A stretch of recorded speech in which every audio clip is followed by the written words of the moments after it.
Alright, welcome one and all to the Geek Protagonist channel. And today we got a unboxing Cyberfrog warts and all. And I already cut the top open. This is a beautiful box. Got Cyberfrog in it. Got the all caps comics thing. I got a 1-day priority shipping.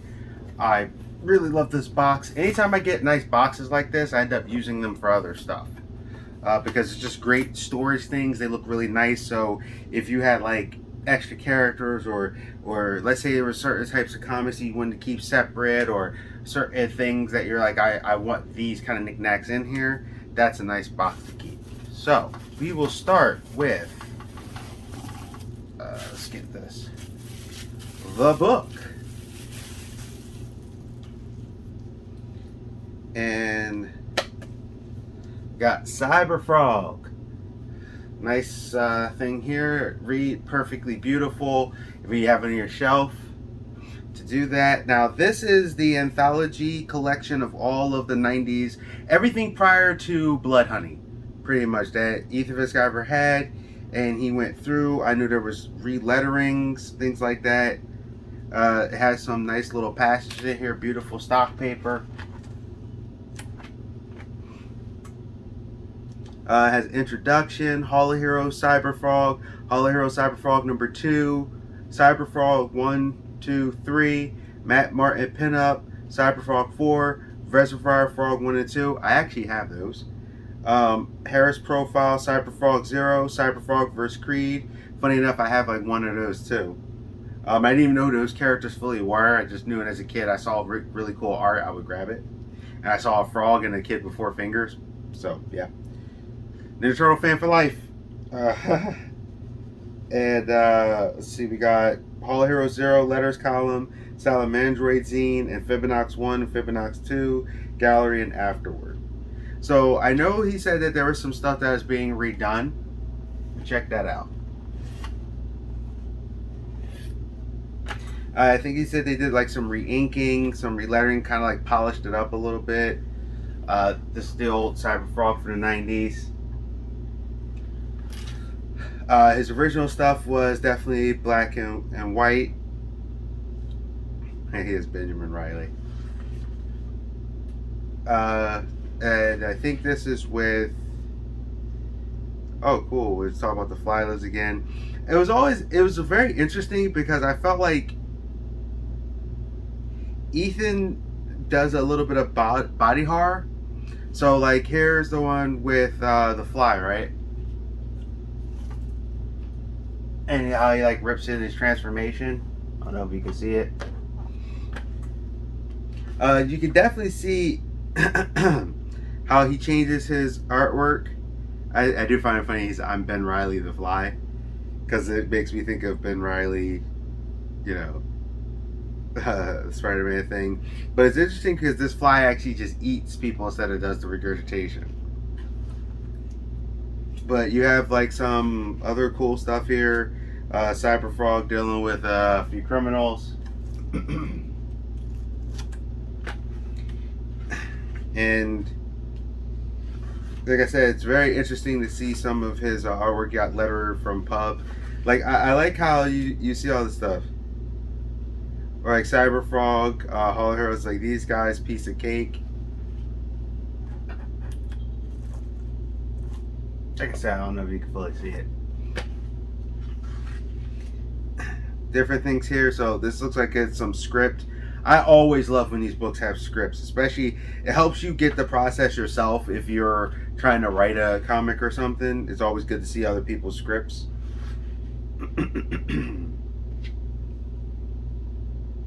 Frog Boy, you see you put a guy's face in there. Now this is going to be interesting because I haven't gotten to read everything of Cyberfrog. Let's see if we can skip to some later stuff. That's a really nice picture.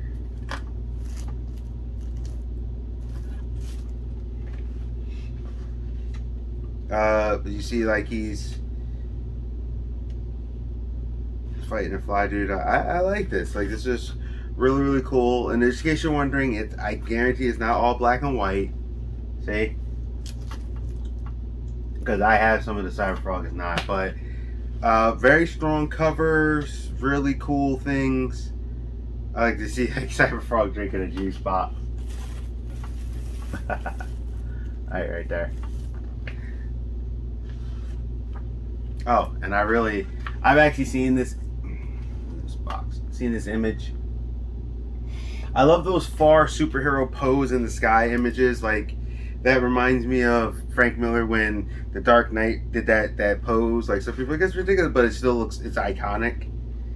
Yeah, this is one of the ones I know I have because Cyberfrog is using the rocket boots, and I remember reading that in one of the comics I have, which I was actually surprised when I was going through my comics. That's how I figured out that I have Cyberfrog.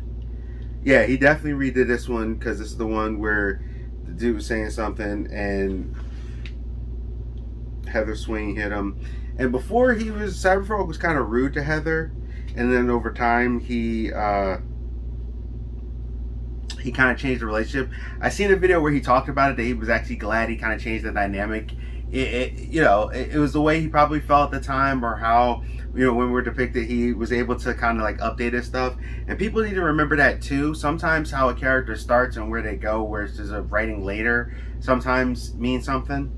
And this is Cyberfrog's old 90s look, because he actually looks a little different now. He has a slight little redesign. But this is really good stuff. I'm very excited. I don't know what it is, and maybe I'm nuts, but this back here, it kind of reminds me of the Max art style to some degree on how people are depicted. Now, it's also really cool to see Ethan over time with these kind of things, because he's an amazing artist.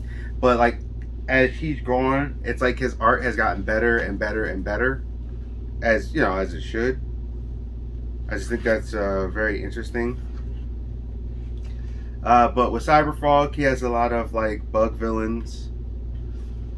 Like I said, there's like some straight up body horror, violent things here. I actually really like that he does this like it's violence, but it also puts it to a point of a little bit of horror. And like Cyberfrog has fought the Fly Guy a lot. So, but he has a few, nice little rogues gallery, and you got Heather Swain, and over time they've kind of become really, really close, and you get the dynamics, but you can see just as I'm going how his art is starting to evolve as he keeps going. And yeah, this is a really, really, really nice book. I like it a lot. I can't wait to actually read it and hopefully one of these days review it. Like I said, I have Reservoir Frog, which is more of the later stuff. Now, Cyberfrog does have a little bit of a redesign on his look, where this one he kind of has that old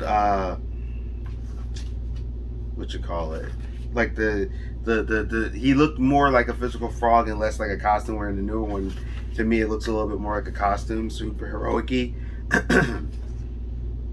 And I don't really have an issue with it. I actually really like it. And then they got this one about Your Mom is an Alien, which, we do have and stuff. And you kind of get a little bit of backstory of Cyberfrog if you don't have this book. I think it's from Amphibinox, which I do. So this is and it doesn't bother me at all. Like, this is a really nice collection of just different stuff, and like you could definitely see his newer things, and it's like Cyberfrog vs. Creed, and yeah, and got some solid black and white work in here. I mean, this doesn't bother me at all. I actually really like it. So yeah, I just wanted to show you a few images, a few things. It looks like stuff back from, I guess, Ethan when he was a lot younger, before he had facial hair.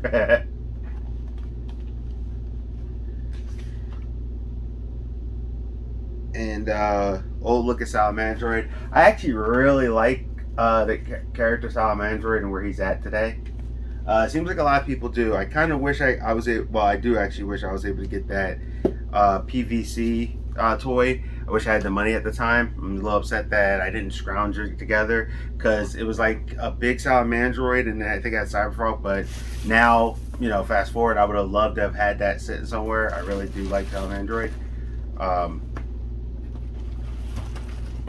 think it's the type of character he is. Like Ethan noticed a lot of people seem to like Salamandroid too. I think it's the type of character he is. He's pure. In a book with the violence and things like that, he's very pure. And I also seen some people, I remember seeing a guy review one of Cyberfrog. He's like, oh, because it was like Cyberfrog took out somebody. He's like, oh, that's not a superhero. That's not somebody who takes out someone. See? And then he was like talking about the art being uneven and stuff. And I'm like, dude, let's not act like the mainstream's art is always perfect with Marvel and DC. It depends on the artist and the style. I've seen Wolverine super short, and then I've seen Wolverine almost eye to eye with Cyclops. Like, let's get off of that. And also, I don't like when people do, and I know as the great Stan Lee kind of said this too, about how superheroes don't like kill people, except some of them do. Like, Wolverine was there, and those aren't butter knives, and those aren't made for Wolverine to go, oh, okay. No, Wolverine is a vicious dude. Deadpool is a guy that takes people out. Punisher. But to me, Cyberfrog had that kind of flow, that feel from the 90s, kind of for what it was, similar to like Spawn. Like, a lot of people consider Spawn a superhero, and Spawn takes out people on a regular. It all depends on the type of book and the type of character that you're doing. So I don't actually count that complaint of superheroes don't kill as a real complaint. It depends on the type of character that person is going to be. Now, you can go, oh, well, that makes them a vigilante. It doesn't matter. It depends on what the character is. So, because, I mean, you're going to sit here and tell me that if someone, which I don't understand why no one has besides, comic book reasons, but nobody's taking out the Joker? Because I'm like, no, I would have made it my business, like, that thing, I would have think people would have made it their business, like, nah, we're just going to take him out. He keeps doing stuff, it's time to just take him out. But you see what I'm saying? And how many people would? So it always plays up, but it's a great dichotomy with Batman and stuff, Like, it's great to see that, him struggle with that. So there's reasons why. But don't sit there and do that, because I've seen people do that, and I think that's kind of dumb. Like, no, depending on the type of story, the type of character, heck, Ninja Turtles' first story, and, as beloved as they are, they were taking people out. So get over that. Just for anybody that's complaining. And that's just my 2 cents. I'm just tired of seeing that. Or like when people are like, Captain America's a soldier. Soldiers have to take people out sometimes, so, I don't get it. But this is cool. This is a Series 1 collector album. You can see the honeycomb thing on Salamandroid. This Salamandroid, for what he's become versus what he was, I always thought he was cool what he was, but what he's become is what I really, really like. And then you got like Cyberfrog there, because like Salamandroid is like the size of like a low-level kaiju, like a small kaiju, or like a massive like Hulk thing. So you got that there, and you got these two, here, and then we got these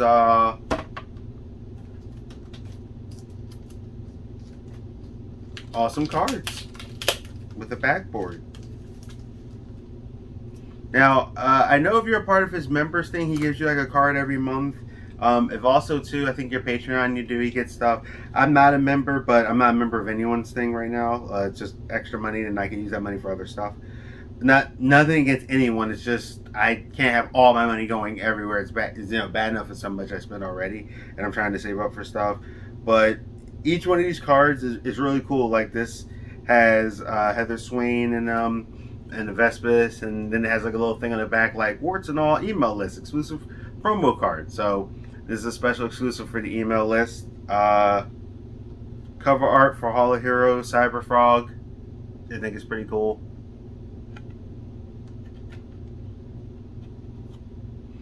Then we got a really cool image of him from Reservoir Frog that I like. And has little stuff in the back.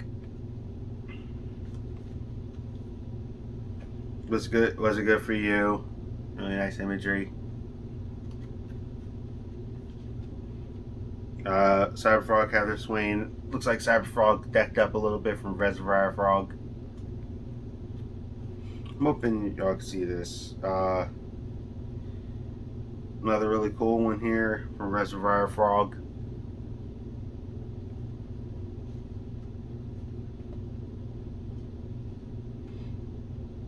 Something with Dawn of the Frog.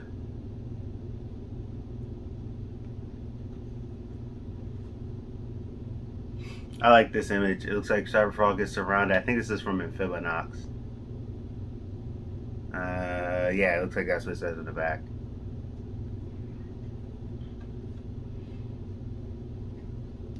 Unforgettable Tales, which from creator, which I think I got that. I got Unforgettable Tales when I bought the thing off of eBay to start playing catch up. And the complete Cyberfrog 90s warts and all special card. So, yeah, you get some cool cards, got some cool stuff. Really, really, really nice box. And see, a box like this, I'll reutilize for something for like either a storage thing or maybe I'll, like if I start collecting a certain type of toy thing, but I don't want it out, for example, I'll put them in there.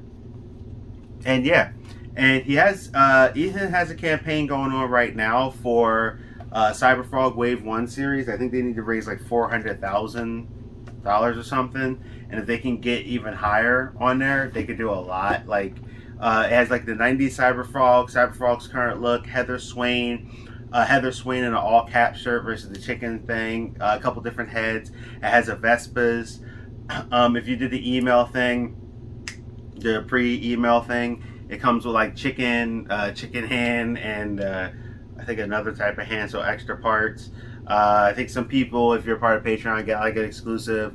So he's trying to get these into production, and if they can get a good amount running like they normally do with their stuff, I mean, they had $1 million hit on the one campaign, so it could happen. But I know it has to be like 400 grand.